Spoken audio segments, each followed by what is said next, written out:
The year is 9 AD. You're marching through a dense, endless forest in Germania, rain dripping through the canopy above you, and in the next few minutes, you're about to become part of one of the worst military disasters Rome will ever suffer. The mud pulls at your boots with every step, thick and cold, soaking through leather that was never built for terrain like this. Your shield feels heavier than it did this morning. Your javelin's clumsy and awkward as you push through tangled undergrowth that never seems to end. The column stretches for miles ahead and behind you. Nearly 20,000 Romans, soldiers, and camp followers strung out thin and vulnerable along a narrow forest track that was never meant for an army this size. Something feels wrong. It's been feeling wrong for hours now. A tightness in your chest you can't quite name. The forest pressing in close on both sides, visibility dropping to almost nothing beyond a few dripping, shadowed trees. Your commander, Governor Publius Quinctilius Varus, rides somewhere ahead calm and unconcerned, certain this is a simple march, not a trap. You are a legionary in the army of Rome, trained, disciplined, part of the most feared military machine the world has ever seen. But out here in this endless, dripping green darkness, none of that training feels like quite enough. Somewhere in the trees around you, thousands of Germanic warriors are already watching, waiting, perfectly hidden in terrain they've known their entire lives. And in the next few minutes, the forest itself is about to explode. You grew up in a small town somewhere in Italy, or maybe one of Rome's more established provinces. The exact details barely matter, because thousands of men your age share nearly the same story. Your family wasn't poor exactly, but land was scarce, opportunities were limited, and a man with no inheritance waiting for him had to find some other path forward. The legions offered something concrete: steady pay, food, a chance at citizenship if you weren't already Roman, and land of your own waiting at the end of a long enlistment, assuming you survived it.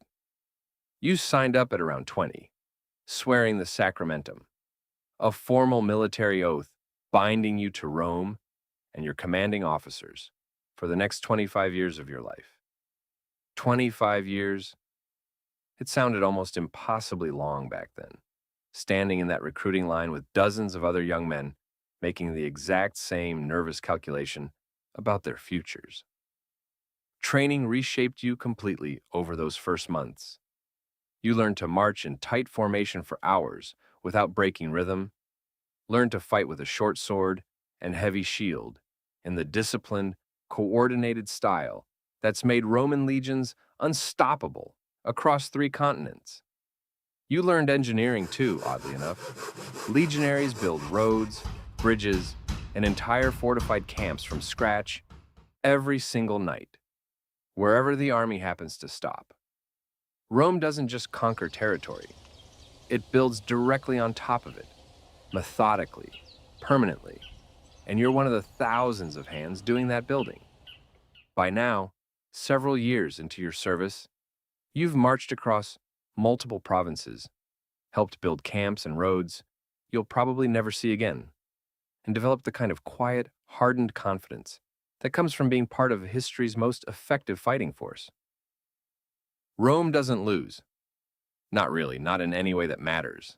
That's simply been the unspoken truth underlying your entire military career, which is part of why nothing about this campaign into Germania has felt particularly alarming, right up until today. Life as a legionary runs on a rhythm so precise it barely leaves room for anything unplanned. Your days typically start early, structured around drilling, marching, and maintaining equipment that has to stay in perfect working order. A damaged shield or dull blade isn't just inconvenient. It's the kind of mistake that gets men killed.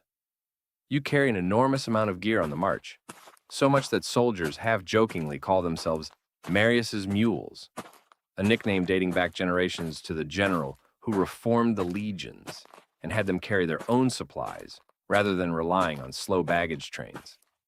Armor, shield, javelins, sword, entrenching tools, several days of rations, a cooking pot. The weight adds up fast, and you've long since stopped noticing it the way you did as a raw recruit. Food is simple but reliable. something you've genuinely come to appreciate after hearing stories from older veterans about earlier, hungrier campaigns. Grain forms the backbone of every meal, usually ground and cooked into a thick porridge or baked into hard bread, supplemented with whatever vegetables, cheese, or occasionally meat the supply lines manage to bring up. It's not exciting food, but it's consistent, and consistency matters enormously to an army that might march 20 miles in a single day. Every single night, regardless of how exhausted the march has left you, the Legion builds a fortified camp from scratch. A rectangular earthwork wall, a ditch, a wooden palisade laid out in the exact same standardized pattern every single time. So familiar that soldiers could probably build it half asleep. This isn't optional or occasional. It's one of the deepest reasons Roman armies rarely get caught truly vulnerable. Discipline turned into physical, structural habit, repeated every single night without exception. That discipline extends to punishment too, and it's genuinely harsh by design.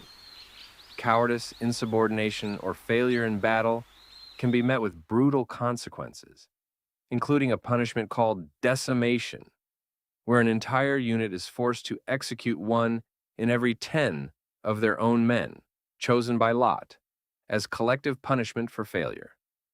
You've never witnessed it personally, but every legionary knows the story, and it shapes behavior more effectively than almost anything else could. There's a real sense of brotherhood here too, forged through years of shared hardship, marching and combat alongside the same men. Your immediate unit, your contubernium, 8 men who share a tent, cook together, and fight side by side, has become something closer to family than simple military organization. You trust these men with your life on a near daily basis, and that trust runs both directions completely. This is the rhythm and structure that has defined your entire adult life. Disciplined, predictable, methodical, everything about Rome's military machine is built around order and control, which makes what's about to happen in this Germanic forest feel even more disorienting, because out here, none of that order seems to matter anymore. Governor Publius Quinctilius Varus commands this army, and if you're honest with yourself, something about him has never quite sat right. Varus arrived in Germania as a political administrator more than a battlefield general, a man more comfortable managing provincial taxes and legal disputes than reading terrain or anticipating an enemy's movements. He spent months trying to formally integrate Germania into the Roman provincial system, treating the region's tribes the way Rome has successfully absorbed dozens of other territories before, through administration, taxation, and gradual cultural assimilation, backed by the implicit threat of Roman military dominance.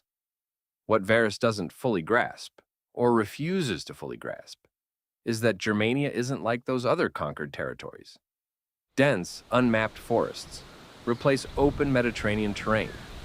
Scattered independent tribes replace centralized kingdoms, used to negotiating with distant empires.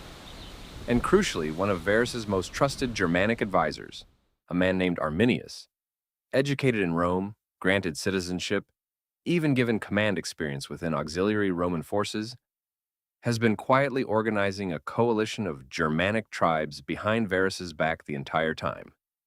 You've seen Arminius yourself, riding alongside Varus's staff, speaking fluent Latin, dressed and behaving every bit the loyal Roman ally. There was never any reason for you, or seemingly anyone else in this army, to suspect him of anything. The march itself began under deceptively simple circumstances.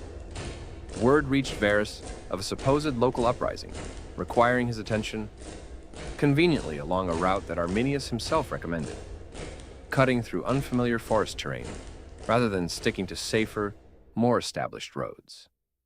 Nobody questioned it seriously. Why would they?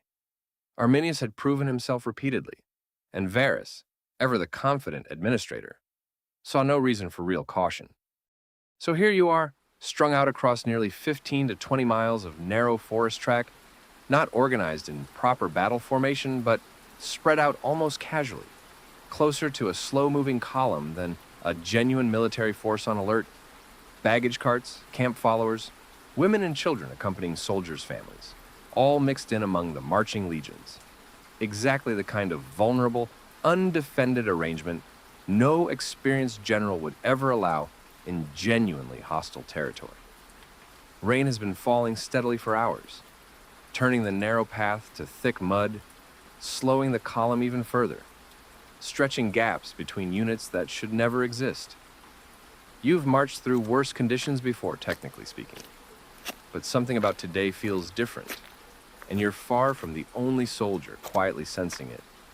Ahead and on both sides, the forest grows thicker, darker, the canopy blocking out what little gray daylight the overcast sky was offering in the first place.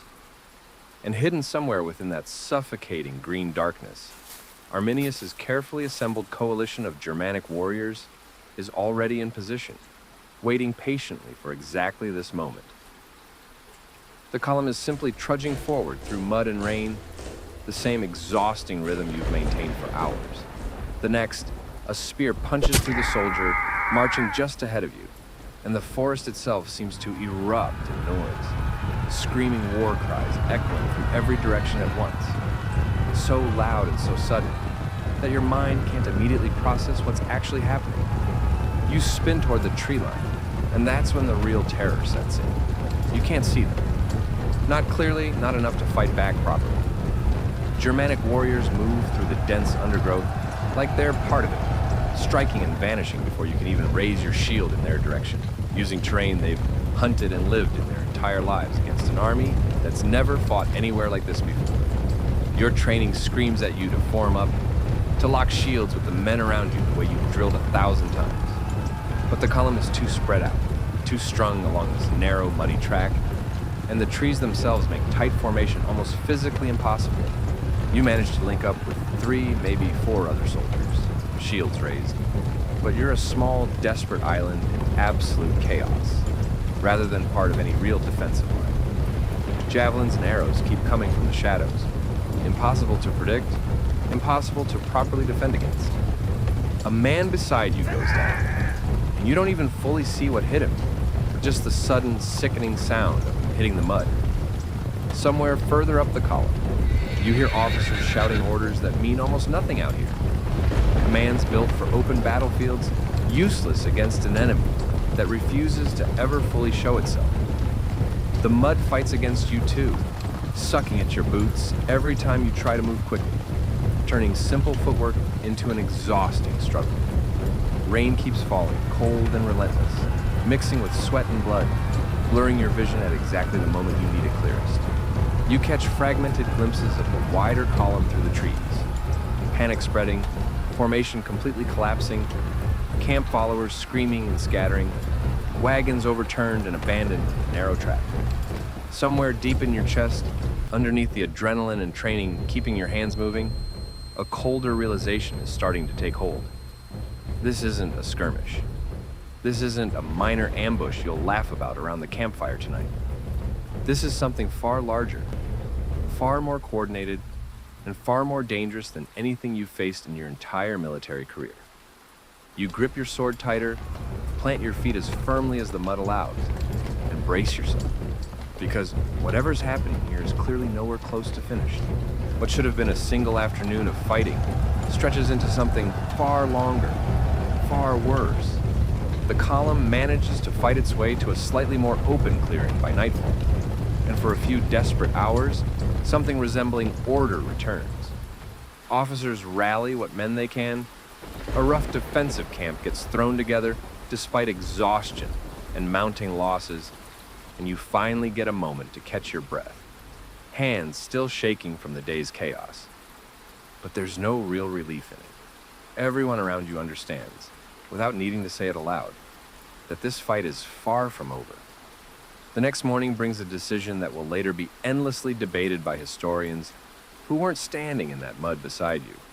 Varus orders the column to keep moving, abandoning heavier baggage and equipment to move faster, desperately trying to reach safer, more open terrain before the Germanic coalition can fully regroup. It's a reasonable strategy on paper. In practice, it means marching straight back into terrain exactly like the disaster that already devastated your ranks the day before.